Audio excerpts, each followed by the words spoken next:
Countless activities are not able to meet this year because of the pandemic. However, many activities have adapted to an online format to keep the activity going. A prime example of this is speech and debate, which has made its tournaments completely online. During an online tournament, usually a few days before the online tournament, you create a video of your piece that you're doing. And it has to be filmed in a place, with a blank wall, good lighting, in your tournament wear.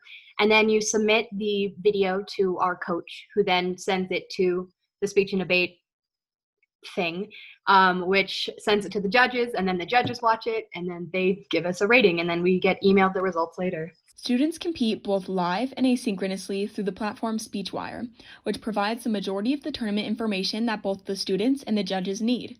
Debate competitors feel as though the online rounds are very similar to in-person rounds, the only difference being that they are competing through Zoom. I think online debate tournaments are fine. Like I said, I don't have a point of reference, but they work. The reason why I feel like there's not a huge change is because debate is one of the few activities that you could just do through Zoom. And so I don't feel like a lot has changed. It's just, I personally like it a little better because you can just stay at home, like stay in your bed while you're waiting for rounds to start. However, speech competitors compete asynchronously by sending in pre-recorded videos of themselves to those who run the tournament, a stark contrast to a small live audience they would receive in person. So when we were in person, it was like you just need to sort of work on memorizing and stuff, and like if you mess up in your round, there's not really anything you can do. But since we're recording it this year, you like want to get the most perfect take as possible. So it's more like you're recording and like you're practicing and making sure you look good and professional. So yeah, it's a little different. Many miss getting the experience that comes with an in-person tournament. Not only do competitors miss hanging out with their team, but they miss the excitement that comes with awards.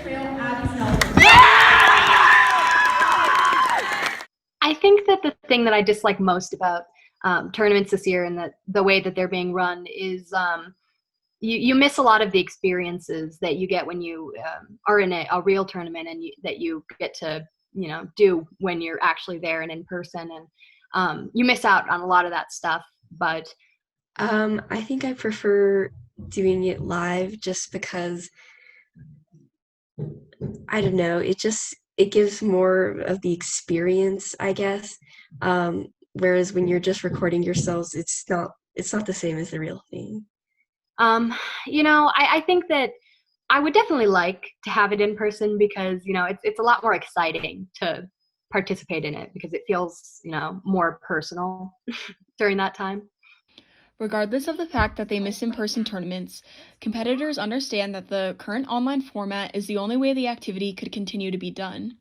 Furthermore, kids new to speech and debate have also experienced challenges in terms of learning their event. And with limited class time to work with novices one-on-one, captains had to adapt the ways they teach in order to still get the novices prepared for tournaments. It literally requires turning on our cameras, saying hello, catching up. I think it's like the best we can do for now.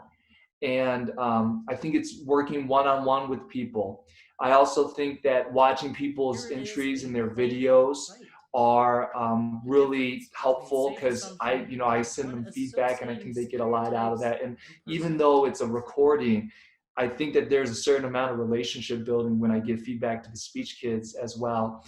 Initially, when we taught the novices, it was mainly discussion of their scripts that they had chosen, and if they were doing humorous, interpretation, DI, or duo, assigning characters and making sure that they were really on track to get to memorization and working with making voices and all that, the stuff that comes with interp.